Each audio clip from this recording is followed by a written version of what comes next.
Hello, hello, hello. Welcome in. We've got a holiday beyond the box score for you. Mastering Matchups Week 16. I expect we'll have our full audience here because you all have been riding with me and Ryan all year, and you have made it to the semifinals, to no surprise. That's where Ryan and I have arrived, of course, in all of our leagues. Ryan, how you feeling today? Feeling great, man. How's it been rubbing elbows down there with all the CBS bigwigs in the offices this week? You having a good time? Oh yeah, man, I'm on a high. I'm drinking coffee right now at 4 p.m. Eastern time for absolutely no reason at all. I normally stop drinking it at noon, but I'm feeling it. I did. I got to go down and record in the Big Boy studio today with Heath Cummings and Dave and Jamie Eisenberg, Dave Richard, and it was really really cool. They showed me a studio that was so big that I pulled my phone out and took a video of it so I could send it back to my simpletons at home. We're not in Kansas no more. Yeah, we're enjoying it. But Fort Lauderdale, like I'm back to like I've never been out of the state. Yeah, man, it's been really really fun. I got to meet producers here in person, and that's been really really cool to meet a lot of the team. But we're here for serious business today. We've got a lot of crazy lineup decisions that we are faced with, and starting really with the Thursday night game. So for anybody who gets to this before that game starts, we've got quite the real life game on tap, but I do not know if we really should be all that excited about the fantasy prospects for this game. I'm worried. I think there's a real shot that it might be like a 16-10 game where there's one touchdown or something, and it's, who knows, Blake Corum or whatever. Like it's a game that has me a little bit nervous, especially because people have expectations. Matthew Stafford has gotten them here. Obviously, Puka Nacua, you're starting. The running backs, you probably want to avoid the Seattle backfield, but people want to go to Colby Parkinson in this game. I got no idea what people might be getting up to today. I'm definitely curious where your head's at. I think both quarterbacks scare me a little bit.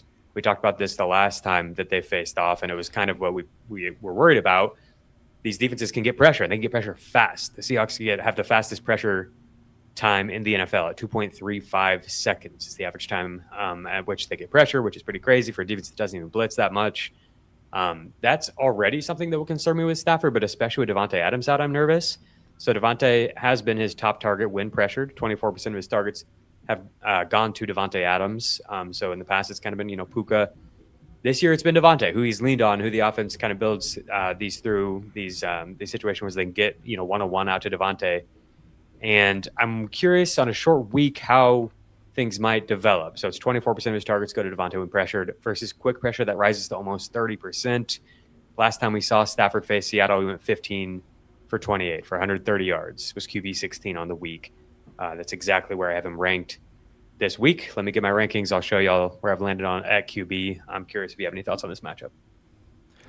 Yeah, I so agree that I want to avoid both of the quarterbacks if possible. This game total has come down about 3-ish points over the week, just with a combination of the weather. And I think, the realization that these are two really good defenses, smart defensive teams that could kind of drag us into the mud here in a divisional rematch.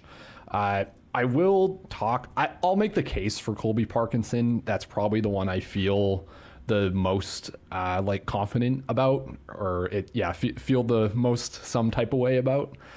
I do just think that I think he's a usable low end tight end one. I would have him in my top 10 tight ends this week. He leads the tight end position in touchdowns and in red zone targets over the past 5 weeks. Obviously, with Adams gone, that's just a massive red zone target void that Parkinson's kind of stepping into. I do trust McVay to some extent I think this offense can function without Devontae Adams. We saw him just go to 60%, 13 personnel the last time they had to play without one of these guys. And it didn't work that great against the Seahawks, but it has generally worked against other teams. It's been a pretty efficient personnel grouping for them with 3 tight ends on the field. So I feel pretty solid about Parkinson. I definitely play him over Schultz, just looking here in your rankings.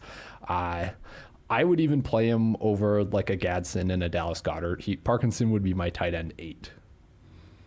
Yeah, makes sense. I've got him at tight end 10. I know Dave Richard is pretty high on him, and a lot of people are this week. I'm pretty nervous about the offense. There's a potential weather concern as well. wins, and I do think that they're going to try to lose the ground game without Devontae. At the same time, if they get into the end zone, if they get into the red zone, the end zone targets are most likely to go to more consistent than anybody had to get. So you could get some touchdowns, but it feels like a pretty thin play. But at the same time, that's what you're dealing with here with most of these tight ends. So why not just bet on touchdowns? I can get behind that. At quarterback, though, man, there's a lot of names to consider. I've got Stafford at QB 16, and I think you can talk through any of these and convince yourself that they're a better play and different players above them. And honestly, right behind him, Trevor Lawrence, Caleb Williams, Kirk Cousins. I feel good about pretty much all of those. Not perfect spot, obviously on the road against Denver, but Lawrence has been playing really well. And I would be fine starting any of them over Stafford. But obviously, Stafford has been so good. This is the lowest I've had him ranked all year, I think pretty easily. What do you think about the spot? For Stafford, you're saying? Sorry, I missed a little bit of that. I think connection issue, but we're back now. Yeah, what do you think about QB 16 here for Stafford? Does anybody stand out that you're just like, no way I would start these QBs above him? We'll talk about Justin Herbert maybe a little bit later in the show. I would view those two as kind of similar. I guess you give the edge to Herbert just based on the Vegas total for me, though. I'm just to give a preview, a little bit worried about the Cowboys, their ability to get pressure on the Chargers. But yeah, I think everybody else here makes sense. I've been telling people to play Stroud over Stafford all week, so I think we're largely in alignment. Okay, well, I've got another one I'm curious to pick your brain on. We normally don't spend that much time at QB, but Joe Burrow, I've got it at QB4, and honestly, feels sort of high. This one I'm all over the place in terms of my thoughts on this game and Burrow.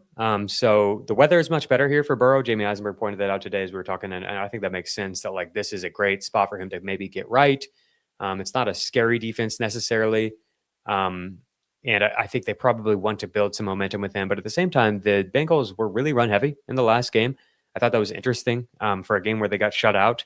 Their run rate over expectation was very high. And even before, like when the game was sort of neutral, before it became a 10-point deficit, they were dead even in terms of run to pass rate. And that's, Miami teams have chosen to run rather than pass against this Miami defense. So I think that's sort of interesting. And there's a lot to like at quarterback. And then like on the other side of the ball, I would expect the Dolphins to mostly lean on the ground game and with Quinn Ewers under center. So I do wonder if like this could maybe just turn into kind of a gross game more than originally was anticipated when we saw the first line for this game where it was up at 50 points as the over under. So I think there's the upside for Burrow to have a get right game, have a lot of touchdowns, but also now it's like T. Higgins isn't practicing on Thursday. And so I wonder if like Brock Purdy is clearly a better start than him. Jacoby Brissett's clearly a better start than him. And really like there's a bunch of players that you could consider over him. Do you have any feel for Burrow and the Bengals? Yeah, so I would rank Burrow below where you have Jared Goff is exactly where I would put him. Schematically, it's not a great look here. Dolphins play cover 2 at the highest rate of any team in the NFL. That has easily been Burrow's worst shell, both this year and kind of over his career. He's at just 2 adjusted net yards per attempt, 0.15 fantasy points per drop back against cover 2. Deep throw rate goes down to 8%. And yeah, as you mentioned, the Dolphins are a top 4 run funnel by pass rate over expectation allowed. Teams generally choose to run on them. So I am fully with you. This game is going to be like a full fade for me in DFS. I would just so much rather play like Jared Goff at home, Lamar Jackson, Jacoby Brissett, who just continually puts up 20 plus fantasy points in another awesome matchup. Like, yeah, I think Burrow's only, barely a top 10 quarterback. Okay, I'm glad I checked. A couple other things I wanted to check on before we get into the running backs, receivers, and all the positional stuff. Let's talk about Dallas. So weird vibes coming out of Dallas to close out the year here. 28% snap rate for Javonte Williams this past week. I think he ran one single route over the course of the entire game. But you're maybe not so concerned with that in this particular matchup. Talk to us about that. Yeah, so first I'll say just on the usage. He missed like the entire second quarter. It seemed like once they came back, or he came back, they just kind of took it easy on him and didn't have him run any of like the empty routes or the pass protection reps or any of that. It was just he was carrying the ball. He came back.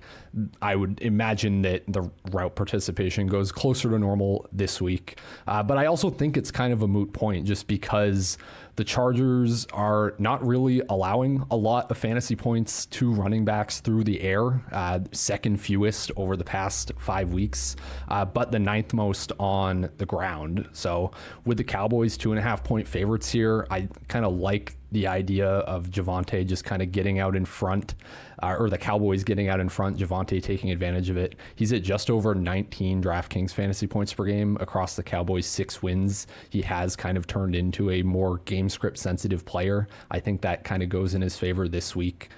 So I think you have him ranked pretty appropriately. I would maybe slide like a Kyron Williams behind him just because the Javonte workload is better. I like this Dallas game environment a lot better than this Thursday night game environment, but that would be my only nitpick. I actually figured that he was the one that you'd move, Kyron. Okay, yeah. So for audio listeners, it's Bucky Irving, Kyron Williams, RJ Harvey, Chase Brown, Derrick Henry, Travion Henderson, and Travis Etienne, who I have above Javonte, and below him are DeAndre Swift, Quinshon Judkins, Aaron Jones, Kenneth Gainwell. This range down here is really interesting. We're going to spend some time with that later on in the podcast. Let's talk about George Pickens. We have to. Some really, obviously, we don't know what we're going to get from Pickens, but I definitely want to hear your thoughts because in addition to the weirdness that's going on with him, the matchup is weird. So what I found on the matchup is that the Chargers have a 39% opponent catchable target rate on deep throws to wide receivers. 39% catchable target rate on deep throws to wide receivers. The next lowest is 46%. There are only 3 teams below 50%. So that's really low. Here's another, maybe even weirder stat. They have a league high 97% catchable target rate to wide receivers on slants. Only the Jets and the Bucks have allowed more first downs to wide receivers on slants. And so where are you feeling? Who are you listening to, devil or angel, on your shoulder this week with George Pickens? I'm listening to the devil on my shoulder, honestly. And maybe everything I'm about to say will not be relevant to like where you rank him in fantasy. This is probably more of a actually, never mind. You have him this far down. I am going to argue for him. I thought you were going to have him like somewhere reasonable or appropriate, but look at this absolutely insane range of receivers. Jacob. Brian Thomas Jr., George Pickens, Jalen Waddle, Xavier Worthy, Ladd McConkey. What are we doing here? Yeah, we whatever it is we're doing, it can't be this. I can't stand for this. 30 yards a game? That's what we're doing. All right. I wrote up George Pickens as one of my favorite DFS tournament plays this week. So some of this stuff kind of applies more to that in the idea of, well, nobody's playing him and he can put up 30 plus points, which he's done multiple times. But it just from a normal matchup perspective, Pickens has been the best wide receiver on the Cowboys against cover 4, which the Chargers run at a top 3 rate in the NFL. Team high 2.89 yards per out run against cover 4. 17% higher target per out run, so that's a bit helpful. What also should be a bit helpful is that the Chargers have allowed the 4th highest first read target rate to opposing wide receivers. Pickens' first read targets have come down the past couple of weeks. It has been this massive discourse thing, like kind of as you're alluding to. Cowboys fans are very upset that George Pickens hasn't been involved in the offense for 2 weeks in a row as they've fallen out of the playoffs. Schottenheimer said right after the game, yeah, we need to get Pickens more involved. There's like somewhat of a squeaky wheel narrative. I don't think Pickens has said anything publicly, but I know for a fact George Pickens is saying behind the scenes that he wants the ball and needs the ball more. I think that they maybe do give him some of like the manufactured touches that you're talking about, even maybe on some slants that, as you've said, that the Chargers have been accommodating to. And yeah, this is a guy that has gone over 30 points in 2 of his last 5 games. Like, what are we doing here? He can't be the wide receiver 29, Jacob, like regardless of what you think about the matchup. I would have him, easily as a top 12, top 14 wide receiver. Yeah, we have him wide receiver 11 over at the fantasy points projections. So that's exactly where I would peg him. With Brian Thomas Jr. is disrespectful. Yeah, well, I will say that fantasy points data's charting backs up exactly what I've seen on film, which is that George Pickens is not really open at all. He has the lowest average separation score over the past 2 weeks out of the Chargers, below Jonathan Mingo, or the Cowboys, not the Chargers, below Jonathan Mingo. And they're some of the worst games he's played all year. Maybe that's random, and maybe it gets going this week against one of the league's best defenses. I don't feel great about it. I don't feel great about it at all. And with the championship aspirations on the line, I don't want to go there at all. So this is where I landed on George Pickens. Where would you move him? Yeah, you can keep scrolling up to where I would move him. He'd be above Devontae, above Zay. London Higgins is where I start to think about it. I think he's like a pretty similar play to DK Metcalf. Okay. There you go. Glad we talked about it. Definitely an important player for people because a lot of people made the fantasy playoffs on the back of George Pickens. Now what? I don't know. Godspeed. I've got some lineups where I pretty much have to start him, So hopefully he shows up. Hopefully he shows up and gives us more than he has been giving us lately. All right. We're going to take our first break. We've got a lot more to dig into. We're going to try to get to your questions as many as we can as well. So stay here. Give us anything you got. We're going to help you get over the hump, get to the big game next week, right after this break. You can always count on Sundays with the NFL on CBS and Paramount Plus. So even if you can't count on accurate expiration dates, that is a rookie mistake, or people appreciating your fashion sense, Jim, the crowd is not on board here. you can always count on Sundays with the NFL on CBS, streaming on Paramount Plus. Glad we wear our good jerseys. Yeah. All right, Ryan. I got the opportunity to chat with the main crew in the main studio today, live and everything. A little pressure, and of course, had to bring up Jalen Coker when I had this opportunity. Have to, for the culture, for the people. I noticed that you have Coker notes for us as well. Love to see that. Dan the man, Dan Schneier, catches a lot of flack online here. Dan knows ball, and he said a couple weeks ago that he thinks Jalen Coker will outright outscore Tedro McMillan to close out the season. Didn't mean for it to be a hot take or anything. He's just like, I think that he will, the way that things are trending with his team. And lo and behold, over the past month, 3 games for the Panthers, Jalen Coker has by far the highest first read target rate on the team, 31%. He's also counted for 31% of the team's receiving yards over those 3 games. Both of those easily lead the team. The Panthers just don't throw the ball very much, so people haven't really noticed that much. I'm wondering if maybe this is the spot where we see a bigger outcome for Jalen Coker. The matchup certainly sets up well. The Bucs are 4th in terms of opponent pass rate over expectation. This defense has been really hard to attack up the middle and a lot easier to attack in the secondary. Specifically, they've been susceptible to slot targets. They have allowed the 5th highest catchable target rate on slot targets. They have the 3rd highest opponent first down per route run rate allowed on slot targets. So opponents have attacked the slot a lot, and they've done it with success. I feel really good about Coker in this spot. I can't quite get to ranking him over Tedro McMillan, who I do feel like just has more win you your week kind of upside, So I've got Tedro McMillan at wide receiver 26, above George Pickens in this really weird range with Jaden Reed, Jordan Addison, Brian Thomas Jr., Jalen Waddle, Xavier Worthy, Lad McConkey. I'm above all those players. I've got not too far behind. Here he is, Jalen Coker at wide receiver 39, in the same range as Adonai Mitchell, Michael Pittman, Stephon Diggs, Emeka Egbuka. We're going to talk about him. You can start him over any of those players if you feel good about it. That would be fine with me. Do you have any thoughts on those rankings?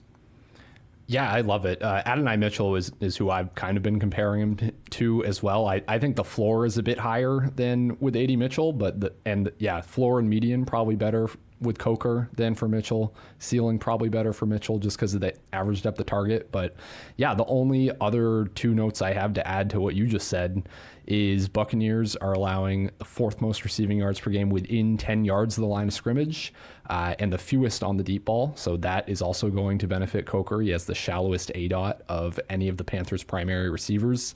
And also, I don't think it's just random that Coker is outperforming McMillan over these past few weeks. It's also that McMillan's been playing banged up. He has a foot/ankle injury that I think he was finally listed with this week, but he said that it's kind of been lingering for a few weeks before this. So we have an explanation for why the usage has been different.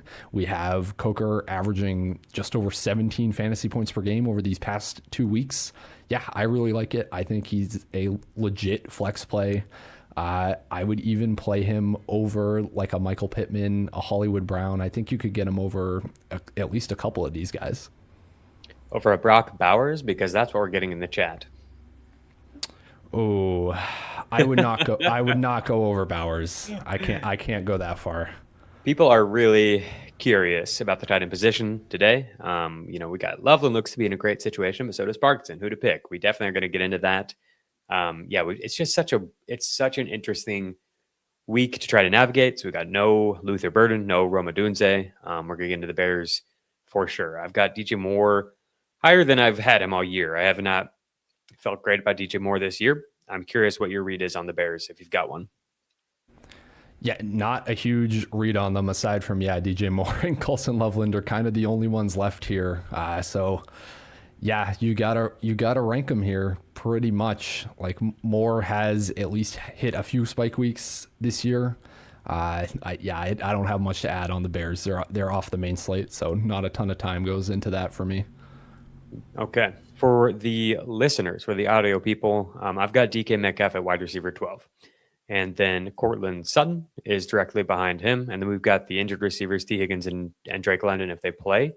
And then it's Zay Flowers, Devontae Smith, Jacoby Myers, and Jawan Jennings for, I guess you could say, high floor options. You feel a little bit safer with these guys. So I think they're probably in your lineup, just given the state of the wide receiver position this week. I've got Michael Wilson and Chris Olave and Jameson Williams ahead of all of those guys. Mike Evans, who just returned to our lives, ahead of all of those guys. Ryan, you had some thoughts on Metcalf and on Sutton. We're going to spend some more time with this game, but since we're in this range of wide receivers, can you talk us through those two? Does this look about right to you? Yeah, it feels a little bit high to me, but I'll just brain vomit on DK Metcalf because I never know what to think about this guy. So early in the week, I suspect I was seeing a lot of similar things as you were to rank him here, where it's the Lions are allowing the second most receiving yards per game on the deep ball, the third most third most fantasy points per game to opposing wide receiver ones, third most to the outside over the past 5 weeks. Like it just looks like a perfect DK Metcalf spot. But then you look at the schematic data, Lions play the most man coverage of any team, and Metcalf's actually been horrible against man this year, whether you just look at his yards per out run, which goes down by 40%, or if you look at his average separation score over at Fantasy Points data, he ranks 109th out of 133 qualifying receivers in separation score versus man coverage. He's been very good against man coverage in the past. Does that matter to you at all? That's what's weird to me is I was literally, I started writing advanced matchups and I'm like, oh, obviously DK Metcalf's going to get a blurb. And then I actually see like the this year numbers and I'm like, oh, that's really brutal. But yeah, I mean, Metcalf has had multiple weeks this year where it's been he's in a perfect spot. Like I feel like I've said DK Metcalf's in an amazing spot like 4 or 5 times this year, and we've been disappointed a lot of it. So I like ranking him as the wide receiver 1 is scary to me. I would probably want him down more around like the Zay Flowers, Devontae Smith range. Okay, that's fair. I'm just real quick going to address this in the chat. It's Buffalo is like top 10 or something against tight ends. People are nervous about Fan, and we're going to get to the tight ends for sure. And then, pretty sure Buffalo is number 1 against tight ends. I want to say first, thank you all for being here in the chat. Please like the video if you haven't already. And thanks for all the comments. It drives good conversation. And then, Ryan, I want you to make sure that I don't forget to talk about Harold Fannin later, because I don't think I put it in the show sheet. But we need to look at the tight ends the Buffalo has actually faced, because I don't think this number one against tight ends thing is really that relevant, unless you have something. But I want to stay with wide receivers here. Okay. Yeah, so sounds good. Help me with this range. Do you have any thoughts on Jayden Reed, Jordan Addison, Brian Thomas Jr.? I know you don't like Pickens in this range, but I've got Brian Thomas Jr. as like a low-end receiver, a flex play, someone you can go to. I think that he is extremely volatile. He's going to see a lot of opportunities where he could get a one-on-one shot down the field, but it's probably gets the best one-on-one corner in the league. And so I don't know how confident I feel in that. Would you go with him over Jalen Waddle, Xavier Worthy, Ladd McConkey? I think I'm a lot lower on Wan'Dale Robinson than most are this week. Any of these, I'm curious if you have any thoughts on here. Yeah, so Brian Thomas and kind of this entire game is really weird to me, because on paper, this should have like the ingredients for a shootout, right? It's a top 5 over-under on the week. Both these teams are like top 10 in pace of play, top 8 in pass rate over expectation, 2 defenses that teams choose to pass on. Like, it should be a lot of back and forth passing. So that makes me want to like Brian Thomas Jr. But yeah, as you're saying, we're projecting him to catch a shadow from Pat Surtain. I am dubious on how much shadows matter, pretty much except for when it comes to Pat Surtain. Like, he's the one guy that I kind of have respect for, and like think it should lower a player's ranking and projection just off of that alone. He did just limit Christian Watson to only 1.5 fantasy points across the 12 routes that they were matched up together before Watson's injury. So yeah, I do think it's legitimate. But really the only guy below him, aside from Pickens, that I would confidently kind of move above him would actually be Ladd McConkey.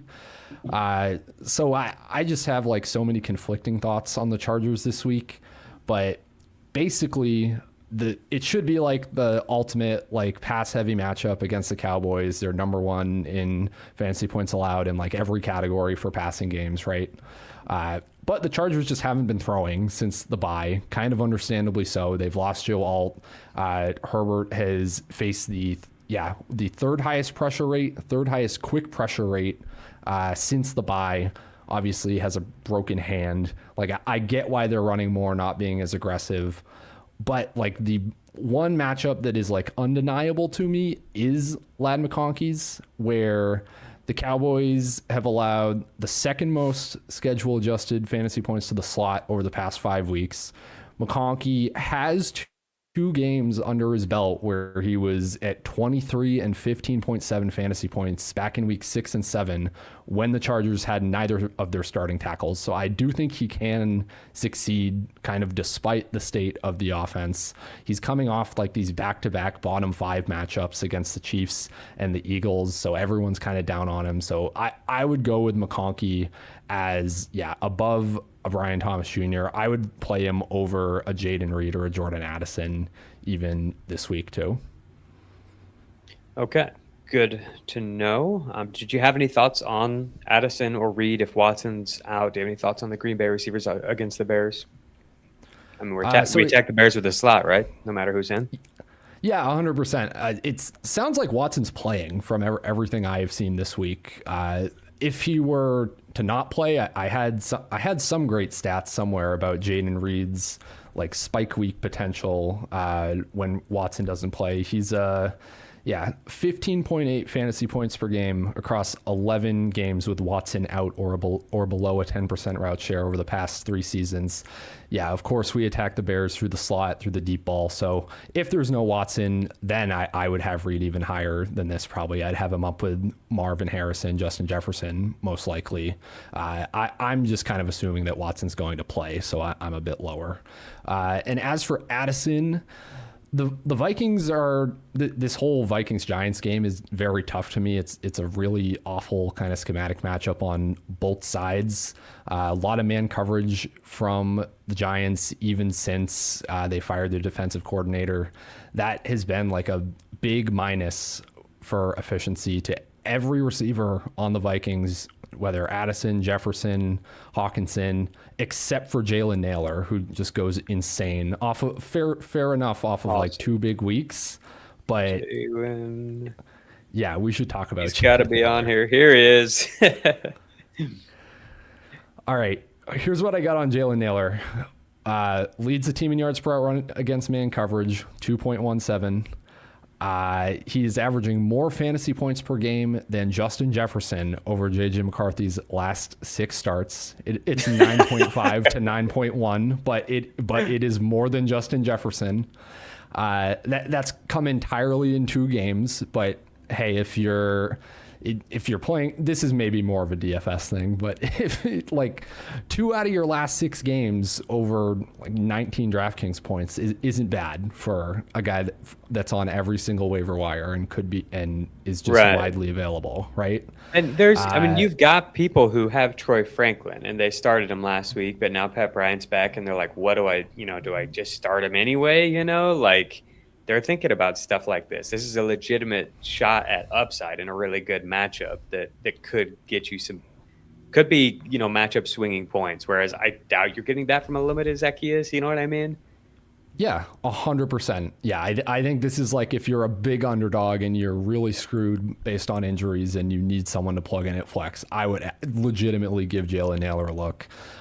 Giants also 4th most schedule adjusted fantasy points to the slot allowed over the past 5 weeks, 3rd most receiving yards per game allowed on the deep ball. His coaches have been glowing about Naylor like all week. I think it's genuinely a thing. I don't think I'm just point chasing. I think it's a real thing. I would rank him over DK. I would rank him over Mooney. Everyone on the screen right now. All right, let's keep pushing up over Jerry Jeudy, Kendrick Bourne, Jaden Higgins, Quentin Johnston. Below Shaheed is where I'd go. Alrighty, bingo. We found it. Let's talk about Khalil Shakir, who I have just above Shaheed and now Jalen Naylor. I'm not really feeling it this week. I know Shakir brings some semblance of safety, but I wonder if this might be one of those spots where that kind of vanishes. So they're on the road against Cleveland. This is one of the few games that might have kind of nasty weather this weekend. I think it'll be okay. It looks okay, but it could be cold and kind of gross.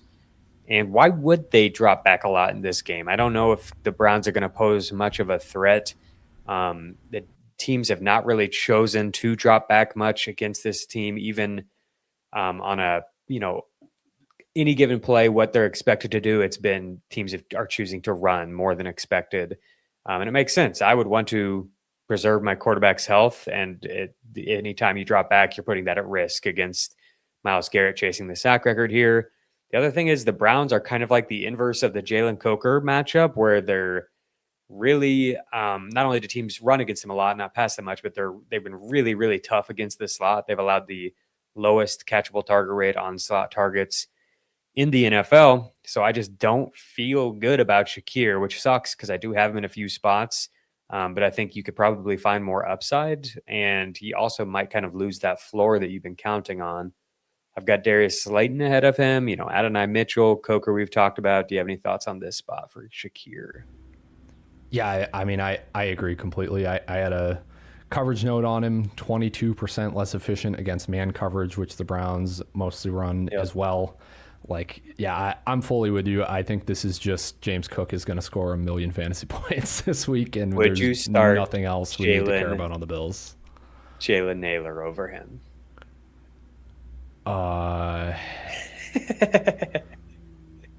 If I'm an underdog, yes, I'll take the cop out. If I'm an underdog in projection by like 5 or more points, then yes, I would start Jalen Naylor over Khalil Shakir. I love it. All right, we're going to take our second break. We'll get right back. We're going to talk about quarterbacks, tight ends, of course, got to, and running backs, and then we'll answer some of your questions. Thanks for being here. We'll be right back. What's he like? The happy-faced killer? You mean my dad? Be glad you never have to know. You think that you're so much better than me. You're just like your old man. I am not like you at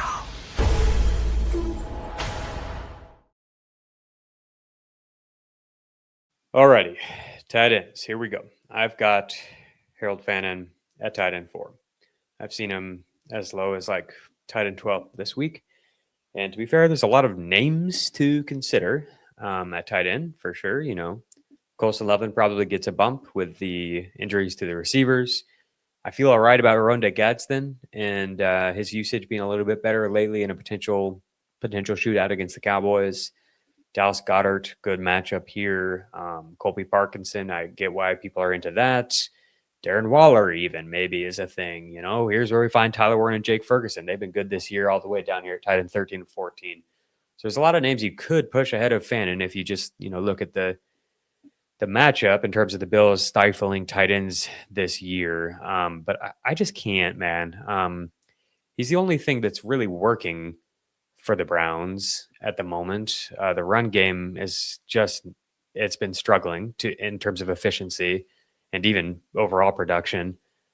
He's been like the best tight end in terms of creating yards after contact in the NFL. I think only Trey McBride has more yards after contact than him. And there's only 2 tight ends who have more yards after contact per reception. And one of them is Washington for the Steelers, who weighs, 395 pounds or whatever. He's just a monster. And so I don't really care that much about matchup because he's kind of his own unique thing. And now they're force feeding him targets and he's out there for every single play. So that's where I'm at. Even if I did feel like it was a really scary matchup, which I don't really, the Bills have been pretty bad at tackling this year. And we've seen lots of players have really good games against them. Just not that many tight ends because the tight ends that have faced them aren't really part of the team's game plan. And so the other players are having good games. Do you have any thoughts on the matchup against Buffalo? Yeah, so I mean, it is our worst matchup by schedule adjusted fantasy points allowed. So that's should be somewhat adjusting for who they're facing. But I'm just with you. I just generally care way less about matchups on the negative side for tight ends because, yeah, it is a position where it's so dependent on touchdowns for most of their scoring. And I actually pulled it up. I can just read off the tight ends that they faced. Got it. Oh, there you go. So you can do it if you'd like. But yeah, it's you want to start from the top or the bottom? Start from the top. So from the top. Mark Andrews, week 1, does nothing. No real surprise to me. Week 2, they get the Jets. Mason Taylor, not even really part of the offense yet. Nope, nothing happens there between Mason Taylor and Jeremy Ruckert. Week 3, it's Miami. They don't even have a tight end. Week 4, it's the Saints. Juwan Johnson has 3 for 28. I guess that's a tight end. That's a decent tight end that sometimes does stuff for fantasy. Hunter Henry the next week, 2 for 46 on 4 targets. Week 6 is Kyle Pitts, but not during the actual Kyle Pitts time. This is when Kyle Pitts is doing nothing. He has 3 for 18. Week 8 is Carolina. They don't have a tight end. Week 9 is the Chiefs, Travis Kelce, normal Travis Kelce game, 4 for 66, maybe 10% worse than normal. Week 10 against Miami, no tight end, Greg Dulcich. Week 11, Cade Otton, 2 for 28. It's Cade Otton. Week 12, Dalton Schultz, 1 for 8. I don't know if Dalton Schultz is a needle mover, really. Jonnu Smith and Darnell Washington don't do much the week after that. Week 14 is Noah Fant, Mike Gesicki, and Tanner Hudson. And Gesicki, if he's not really a tight end, but he has 86 yards and a touchdown. And then we're back to Hunter Henry the next week, 1 for 18. So who's the best tight end they faced? Hunter Henry? Kelce? Yeah. Those are the best tight ends? Those guys are exactly like replacement level starting tight ends. They're like tight end 12 and 13 or whatever in terms of like actual talent. I don't know. To me, I'd look at that and it's like, this means nothing that they haven't given up points to tight end. Yeah. No, I'd agree. Yeah, I think like Dalton Schultz and Juwan Johnson have like put up fantasy points at times, but that's them not putting up fantasy points is like driving that statistic a lot in those few games. So yeah, I would just kind of shrug my shoulders at that. Fannin is still a top 5 tight end. Yeah. Okay, so yeah, I've got him at tight end 4. I would start him ahead of Brock Bowers. Bowers, I guess, is probably safer. He has like basically double-digit expected fantasy points every single week, and he's somebody who can exceed his expectation, So if you want to start Bowers or Fannin, that's fine with me. But I'm giving you like a hard no on anything after that. It's Kelce, Loveland, Gadsden, Goddard, Parkinson. Does anything stand out to you at tight end. Like I kind of want Tyler Warren to be higher. I actually do like the matchup for him, and I feel like it's one where we could see a lot more dropbacks than we saw last week. He led the team in first read target rate last week, but I mean, given the production, the output from their passing offense, the Colts, it's hard to feel much confidence in him. Anything at tight end here? Yeah, no, I fully agree. It's way harder to be in on him. Just given that, I agree it's a good matchup. All of that, fully agree. There were a few tight ends I had notes on. Should discuss Darren Waller maybe. So obviously it's like the best amazing matchup for tight ends. The other stats I had were second most yards per target over expectation allowed to the slot and to inline receivers the Bengals have had this season. It's just like, how much do you think Quinn Ewers ruins this? I think maybe not that much. Like, so much of Darren Waller is just like quick stuff over the middle, touchdowns. That's what we're looking for. I think we could still get that. Like the total only came down at 3 points, I think, from the announcement that it wouldn't be Tua. So maybe there isn't that big of a difference actually between Tua and Quinn Ewers. I think Achan's going to go crazy this game. I do think the Dolphins will at least somewhat move the ball. So I would definitely play Waller over a Dalton Schultz, where I just don't see much upside here in that type of game script.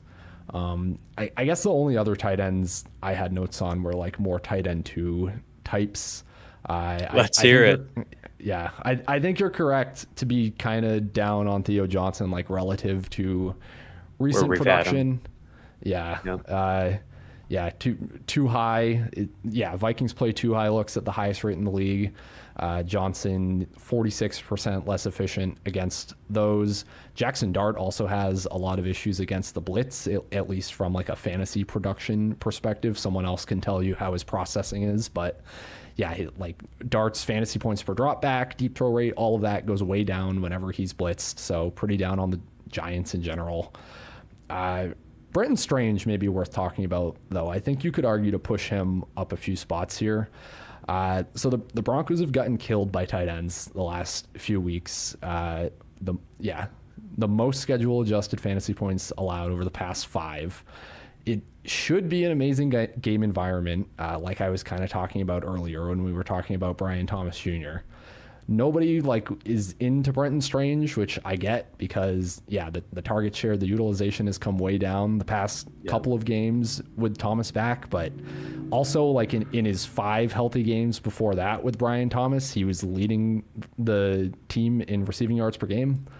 Jacoby Myers has probably taken some of that stuff over the middle of the field, but I could also see Strange just succeeding if this is like a kind of a weird shootout where there isn't like any one player that completely goes off, but like just the offenses are succeeding and going back and forth the entire day. Like I could see Strange benefiting from that. So yeah, he'd be kind of my sneaky like desperation tight end 1 start this week.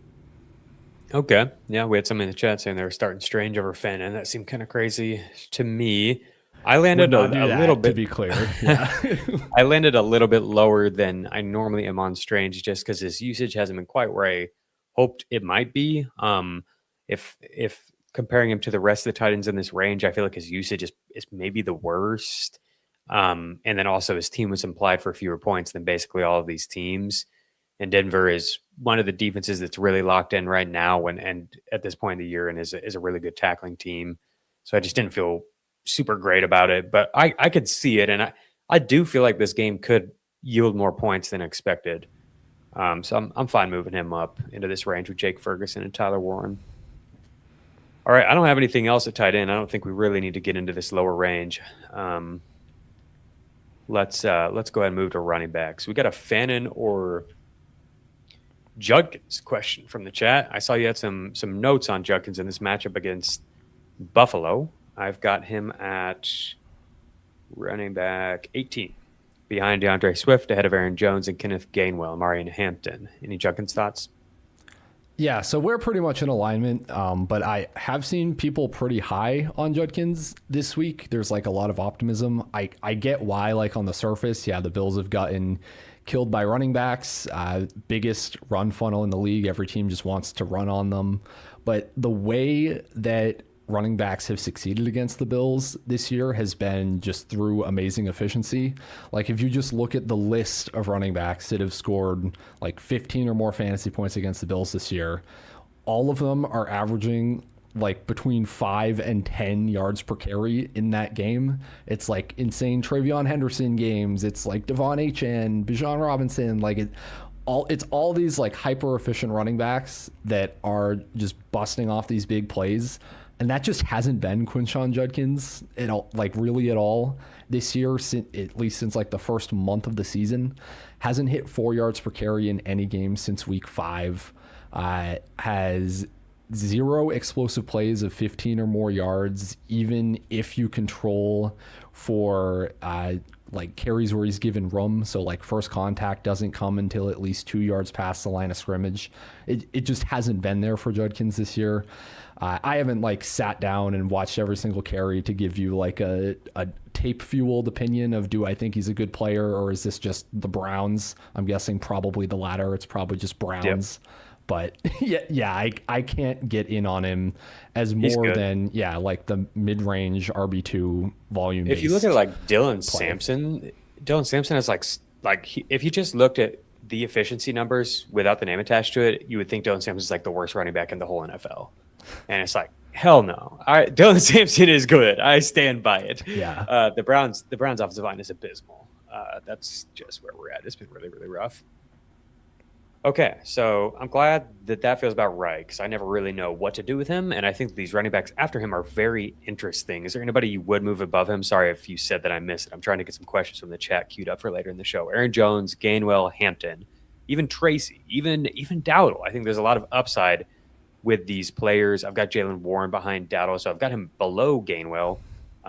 If the Steelers are able to stay in the game, there's certainly upside. And really, he hasn't been super negatively affected that I saw in terms of his playing time by playing from behind. I think Gainwell is primarily in for like third downs and stuff like that. But if you have a different read, I'm curious on that. If you think like playing from behind, if they get down by 10 or something, that would mean we get more and more Gainwell. Anybody here you'd move ahead of Judkins? I think you have it pretty much exactly right. I wouldn't move any of them ahead of Judkins. I would move Gainwell ahead of Aaron Jones. With him, it's just he's seen so many targets. It is like I've seen some people even higher on Gainwell, ranking him as like a top 15 guy. I'm not quite there. Lions haven't allowed many targets to opposing backfields, third lowest target share. Gainwell's targets per route run goes down a bunch against man coverage. So I don't think it's like a game where he gets spammed 9 targets, but it certainly could be. But just the volume alone, I want him over Aaron Jones. But that's not to say Jones is bad. Like Jones is a great play as well this week. Giants allowing the most adjusted yards before contact per attempt. Jones has been at a 12% target share, 50% backfield carry share in 4 of his last 5 games.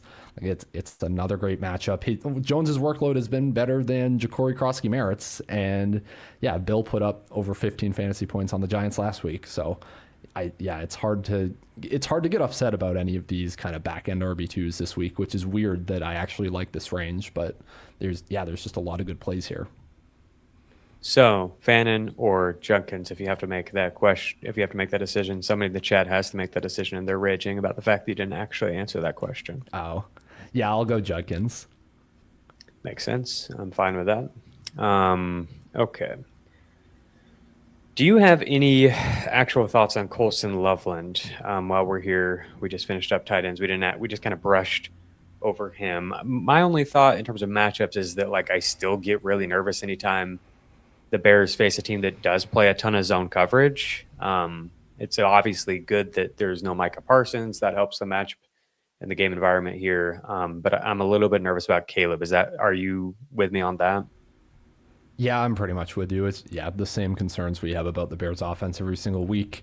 The fact that without 2 starting receivers, they could have their lowest pass rate over expectation of the season if they are able to get away with it. So I wouldn't want to get too aggressive on Loveland. I think I wouldn't play him over like a Travis Kelce or somebody like that.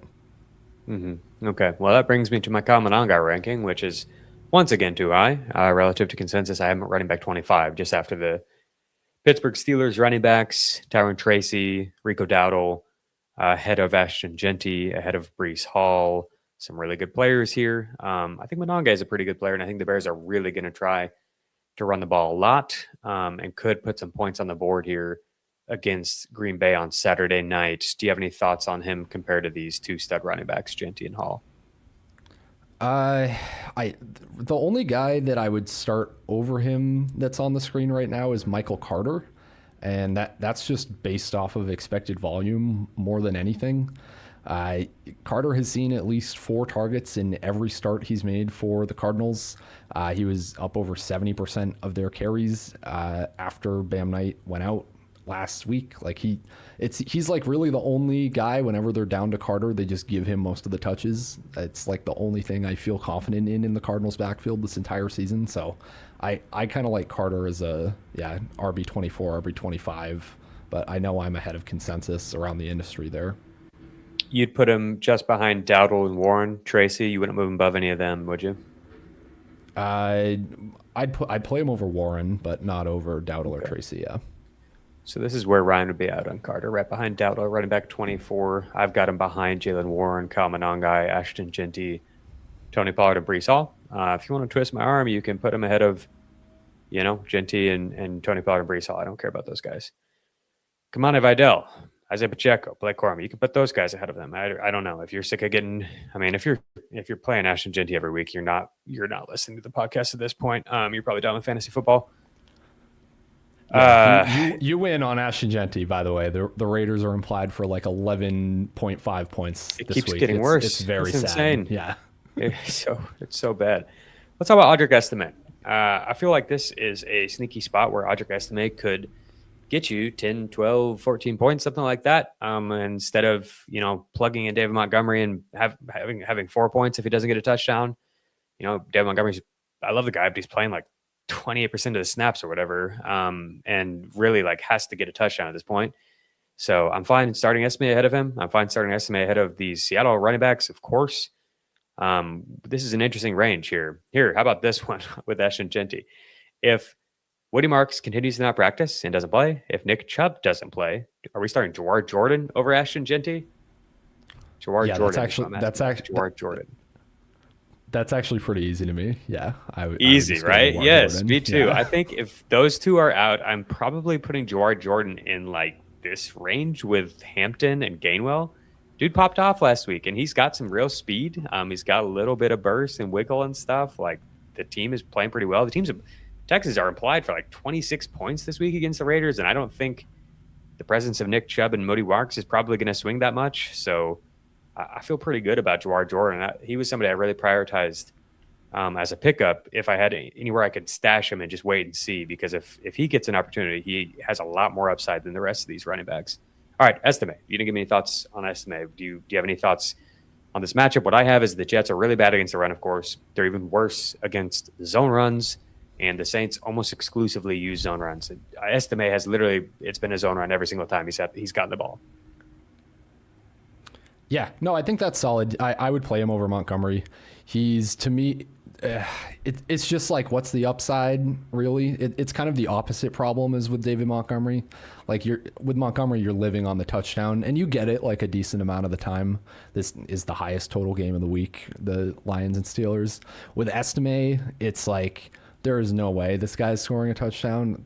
Tyler Shuck has the most carries inside the 10-yard line of any quarterback over the past month. He just is the goal line back, and that's even if they don't bring Taysom Hill in to be the goal line back. When you've got Devin Neal in there. You ain't got the tank really like Audric Estime in there. I don't think they're treating them differently. So yeah, you can get your 8 to 10 points from Audric Estime. Whatever that's worth to you is where you should rank him. This guy doesn't remember the Audric Estime Braylon Allen shirtless pictures from draft season 2 years ago. This guy's a monster, and he's still only 19 years old or something. All right, let's get off Audric Estime and Jawar Jordan. I don't think there's anything else to talk about at running back here. Like I've got Jeremy McNichols here. If you're playing a PBR, you can go there. I don't know. It's pretty bad. It's pretty bad at running back once you get past the top like 20. Okay, Amari Hampton, I don't know if I got anything specific from you. Is this about right for you on Hampton at running back 21 and Kamani Vidal at running back 30? I know lately I've actually been kind of more on Vidal, but I'm thinking maybe things swing a little bit this week. Is this about where your head's at on these guys? I mean, I kind of thought that last week, which is like annoying to me. It's always like hard to call your shot on when this is going to flip around. But yeah, we just talked a bunch about how the Chargers have just been running more because they can't pass protect, and Justin Herbert keeps getting killed. So in theory, I think it works. Like the Cowboys as a matchup aren't like great for opposing running backs. Quinnen Williams is out, I believe. He was in concussion protocol, so I assume he is. That makes it a little bit better. So yeah, I think whichever order you want to rank them as between RB25 and RB30 is fine. Yeah. Okay. Yeah, it feels like he's probably headed that way if he hasn't been ruled out. I haven't seen it officially. We're going to get to some chat questions. Ryan, we've got full PPR, Jalen Waddle or Brian Thomas Jr. For me, it is BTJ. I moved Jalen Waddle way down. I don't know what to do with him, of course, here, but I do remember watching a lot of film for Adonai Mitchell and for Xavier Worthy and for Matthew Golden, and it sucked. I hated watching that film. So I'm not feeling great about Quinn Ewers, the Texas quarterback, with those guys now taking over for the Dolphins. On top of that, the matchup isn't really that good, you know? DJ Turner has done a great job against top receivers this year. So I've got Waddle all the way down at wide receiver 31. I have him ranked below George Pickens, who, I think is just an awful, dreadful play. And so that's where I'm at. I would definitely start BTJ even against the Broncos. Do you agree? Yeah, it's BTJ to me as well. Turner scares me about as much or more than Surtain. So yeah, it's pretty easy there. Cool. Turner has shut down more opposing receivers than Surtain has this year, very easily. Yes. Yeah. Matthew Stafford or Baker Mayfield. This is a decision that I have to make in an actual important dynasty league this week. Superflex. I'm going with both Baker Mayfield and Jackson Dart over Matthew Stafford. Just saying, I don't even care who got me here. I'm just going with who I think is right because my ego is too big. How do you feel about this one, Ryan? I like Baker, and the reason for that is he just set a season high in catchable air yards. It was 249 last week. Decent chance that he's just super healthy now. When we get to the DFS section of the show, I'm going to rant about Mike Evans a bunch. I think it's a huge deal. I think there's even a chance that Baker's just back, must-win divisional game. Give me Baker. Caleb Williams or Baker Mayfield? Easily Baker for me. All right, good stuff. Dean Paul Chamber says, love the show, guys. Parkinson or Loveland? It is Loveland for me. I feel a bit safer with Loveland. There's probably more touchdown upside for Parkinson, but I do think that Loveland gets some design looks in the red zone. Caleb trusts him in the red zone. So I don't actually know if there is that much more upside, really. I'm pretty nervous about that offensive environment. Plus, Loveland has this catch and run upside that I don't really think Parkinson has. So it would be Loveland, but I get it if you want to go with Parkinson. Yeah, I agree. Give me the better player, which is Loveland. Yeah. Emeka Egbuka or Lad McConkey? We didn't really get to Egbuka. We've got some Egbuka questions. Do you have any thoughts on those two? This is easily Lad McConkey for me. We talked about him earlier. I like the matchup. Think he can overcome the issues with the Chargers. He'd be the one guy I'd pick to do that. Egbuka, I'm not playing him after he's at a 55% route share and only ran 2 more routes than Jalen McMillan. I'm just not playing him. Yeah, so Mike Evans and Jalen McMillan both made their return for the Bucs, if anybody doesn't know, this past Thursday. And Chris Godwin led the team in routes run. We were really curious how that would all shake out. It was 95% of the routes for Godwin. They did sort of ease Mike Evans in, which is kind of what they said. Would it be fair to him to expect him to play a full role right away? He had a 65% route rate. Egbuka had a 55% route rate. Egbuka barely ran more routes than second-year receiver Jalen McMillan. So I would expect Evans's role to only grow, as they really need to lock in and try to make the the playoffs here make this push, must-win game against Carolina. I don't really know why they would be forcing anything to Egbuka, so I would be really nervous to have him in a lineup is where I've arrived on him. This one's pretty easy for me. Brock Purdy or Jackson Dart? Yeah, very easily Brock Purdy for me. Purdy. Yeah, I'm feeling pretty good about Purdy. We didn't talk about Juwan Johnson at all. So the thought is here from Fantasy Zip. Thanks for the question, Zip. They're in the comments a lot. Juwan could be solid with no Vele, which I think is right in theory, but is not what we've seen. Vele played most of the past game, if I remember right, so maybe it changes. But the role has scaled down lately for Juwan, and I'm just wondering if it's kind of the end of the year and it's like we're just getting other guys out there, you know? At times this year, Juwan's been a full-time player and a big part of the offense, but it hasn't been that way lately. So I'll throw up my tight end rankings real quick. I actually did end up kind of low on Juwan, but I think this idea makes some sense in theory. Do you have any thoughts on the Saints with Vele out? I totally missed what Juwan's route share was last week. It was way down the week before that with Taysom Hill. It was up a little bit, but I think it was... Yeah. I think it was still like 66% or something like that, and not that many first 3 targets. It was just kind of like nothing. Yeah, I think you have him ranked appropriately. I would definitely play Dalton Schultz over him. Theo Johnson's probably better. Yeah, I've got him at tight end 18 for audio people. It's Hunter Henry, Dalton Schultz, Theo Johnson ahead of him, Mark Andrews, Evan Ingram, TJ Hawkinson, AJ Barner, Darnell Washington behind him. Is it really Gadsden over Parkinson? Is a question here. Yeah, Gadsden I see pretty similarly to Loveland, somebody who could get in-zone targets in a game that could involve a lot of scoring, somebody who brings more catch-and-run upside than Parkinson. I guess that Parkinson probably has like more projectable target volume. I don't know. Do you have any thoughts on this? Because I'm much higher than consensus on Gadsden. Yeah, I think I said earlier in the show I would have Parkinson as my tight end 8. So yeah, I would play him over Gadsden. I'm fine with that. I don't have like a strong matchup related feel here. Nothing I found on the matchup where it was like clearly a good spot for Gadsden. I feel a little bit better about him here. But that's fair. Pretty much everybody seems to be higher on Parkinson. Okay, we already did this one.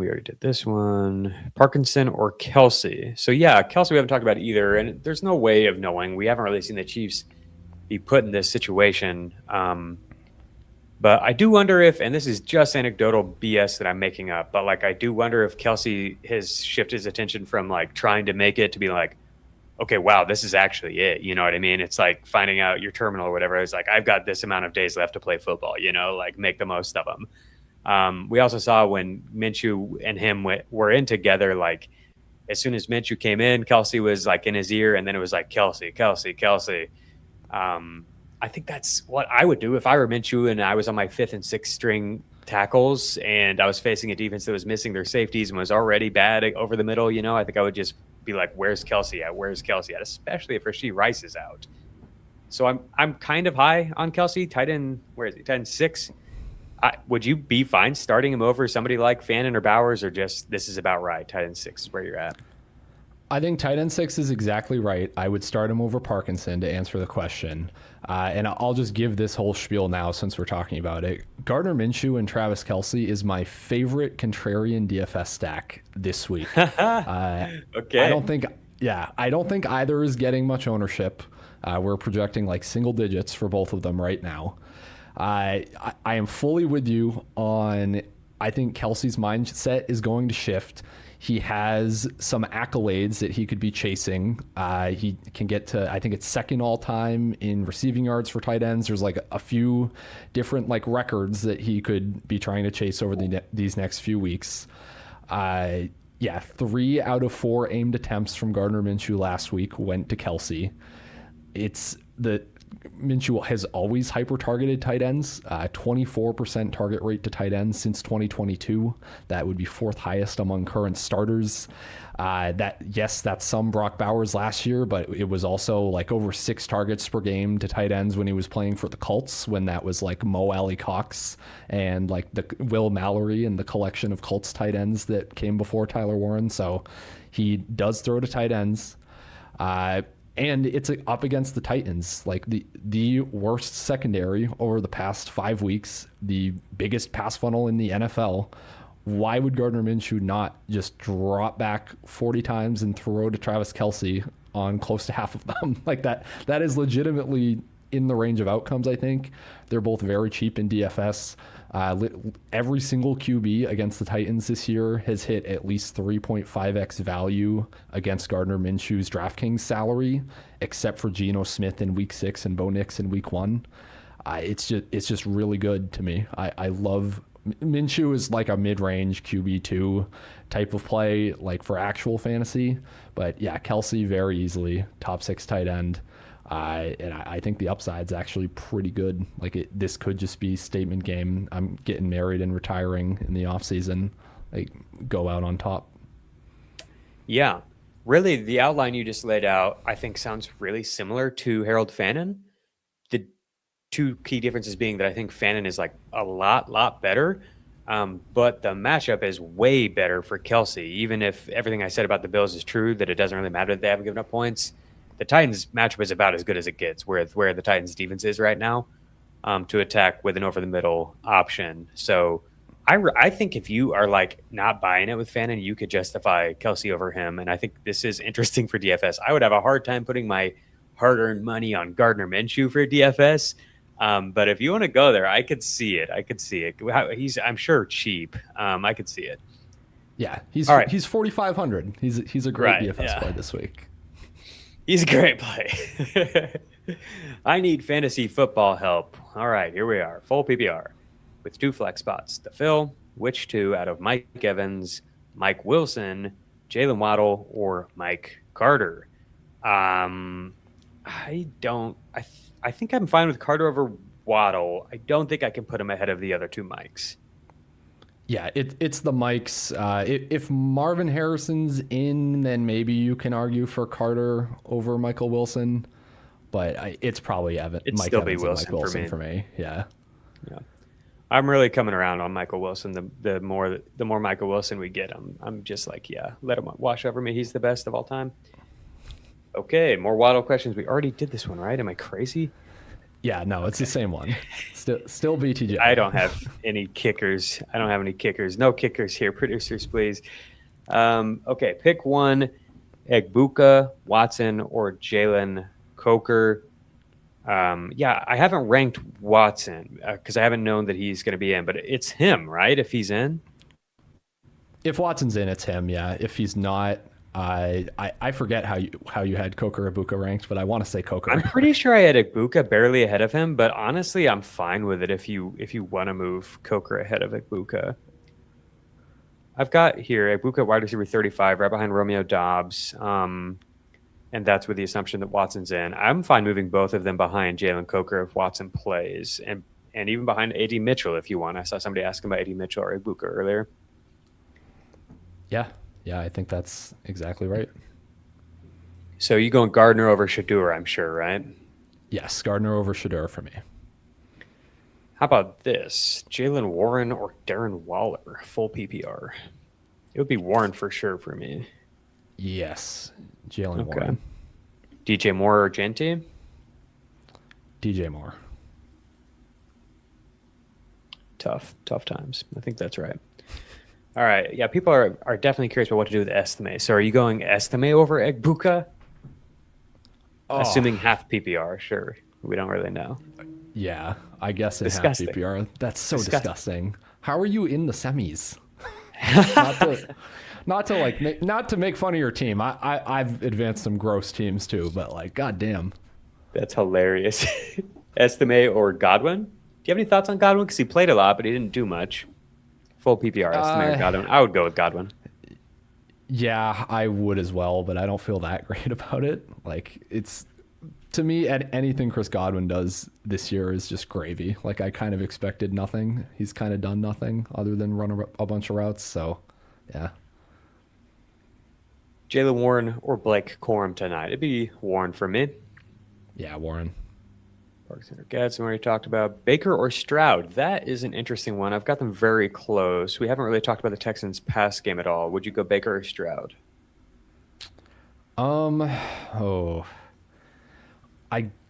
It's really hard. I'd go Baker. I feel really good about Baker.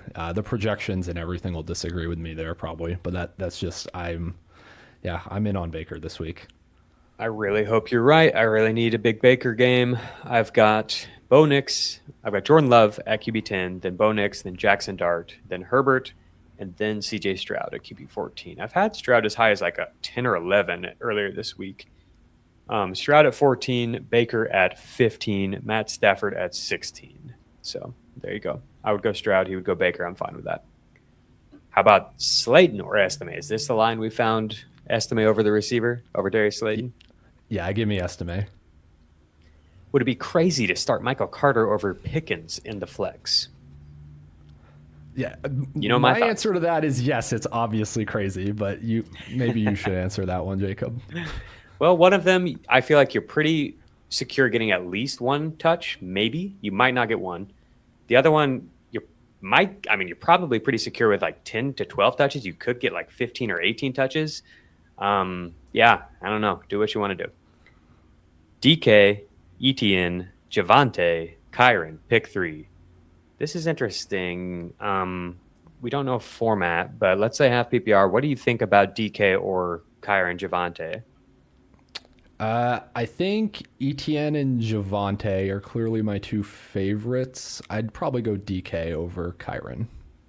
Yeah, I would go DK over Javante. I would just kind of avoid the Javante. I just don't really want to play around with Dallas this week, to be honest, unless it's CeeDee Lamb. Please pick 3 to start in full PPR. We've got George Pickens. We've got Harold Fannin, Rico Dowdle, and Amarian Hampton. Pickens would be out. That seems insane. Full PPR. Yeah, that does seem insane. I would knock Hampton out. Really? I think Hampton's gonna have a big game. Do you have any thoughts on Dowdle? Did you give those? We didn't really talk about Dowdle, right? We didn't really talk about him. I think it's a decent spot. I did the show with the FFT guys, and they had him in the top 12, and I was like, wow. Like, maybe I'm overthinking the, running up the middle thing here, because they do get him going on the outside too. I didn't mean to cut you off though. Did you have more? No, you're totally good. It's just that the same like matchup thing for Jalen Coker, where everything the Bucs give up in the receiving game is underneath, could also benefit Dowdle some. He's been used a little bit more in the passing game last week. The split kind of went back to 65-35. That's about what I would expect. So yeah, I like him slightly over Hampton, but it's hard to get to. I don't think we're getting bell cow Rico Dowdle like we were getting for a month and a half earlier in the season. Start Pickens or Roman Wilson. I think we found the line? Michael Carter or Harvey. It's clearly Harvey for me. It was discouraging that they went away from all the receiving usage for him. I want to talk about like some flex options here for anybody who's actually got good teams, and they're like thinking about players like Harvey as a flex. Let me give you some names here because I think I was a little bit higher than you on Harvey is kind of what it sounded like. Harvey, I would clearly go JMO over Harvey. What about Harvey or Chris Olave? I would go Olave. Okay. So Harvey over Metcalf, though? Yes. Yeah. Harvey over Cortland Sutton? Yes. Okay. What about Drake London? London is one that I'm just kind of waiting to have an opinion on. I still don't actually know if he's going to play. I like him. It's a good spot if he does play. Like I would have him ranked as fringe top 12. So do with that what you will. I would probably play him over RJ Harvey in the flex. Fair enough. If he All played. right. Let's talk about DFS. Let's get a Mike Evans rant in our lives. All right. Mike Evans rant. I just kind of don't understand why the entire industry has looked at what Mike Evans did last week, which was 23.6 expected fantasy points on just a 65% route share in his first game back from injury. Looked at that and said, he's like a mid-range, low-end wide receiver 2 this week against the Panthers, the team that he has historically completely dominated every time he's played them, except for like one. But his career splits are amazing against the Panthers. Against J.C. Horn, he is at a 48% target per out run and a 4.3 yards per out run in his career across 3 career games. Again, against Hold up, J.C. are Horn. these okay? You've got his individual splits against Horn on a per route basis, is what you just gave? When he's lined up against J.C. Horn. That's Where'd you get those? What the stats are. I had Zane Donani, one of our charters, actually pull that for me. That's not publicly available at Fantasy Points Data, but it should be because it was cool, and I wanted to know. Yeah, it's a cool pull. And I found out. All right. Little back end magic there. But we've got, what else with Mike Evans? Panthers' second lowest pressure rate generated in the NFL this year. Mike Evans has been targeted on 46% of his routes, where Baker Mayfield has been kept clean this season. If you go over the past 2 seasons, he gets targeted 4 times as often when Mayfield is not under pressure. That's the biggest difference between clean and pressure dropbacks of any wide receiver in the NFL. Amazing when there's no pressure. Panthers still a cover 3 heavy team. Evans has a nice boost against cover 3 to his yards per out run over the past season and a half.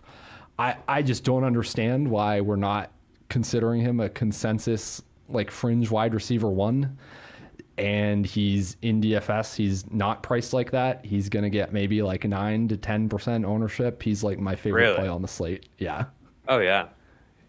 Yeah, I'm right there with you. The only receivers I have above Mike Evans are Jamar Chase, Amon-Ra St. Brown, Puka, JSN, Nico, AJ Brown, CeeDee Lamb. Yeah. You want to put him ahead of AJ Brown? That's fine. Yeah, I would play him over AJ Brown. He's the wide receiver 12 by DraftKings salary on the slate, and he's only going to get 9% ownership is what we're currently projecting. So he's one of my favorite DFS plays. Wild stuff. Might have to get in on that. Give me some Baker Mayfield just because I need it in my life. Maybe I'll make some money on it too. Okay, so we already covered Gardner Minshew and Kelsey. You're fading the Bengals. That's interesting. Yeah, we talked about that a little bit at the top. But even Jamar Chase, you've got some negative matchup notes on. So this is only for DFS. You're starting Jamar. You're probably starting Burrow. We landed on him at QB9. I'll throw my quarterback rankings up again while you talk about the Bengals for DFS purposes. Yeah, it's similar to what I said earlier. It's just Chase sees 34% reduction to his targets per out run against cover 2. Burrow has really bad efficiency against it. It's his worst shell. So it's just like where Jamar Chase is probably going to be the most popular wide receiver play on the slate.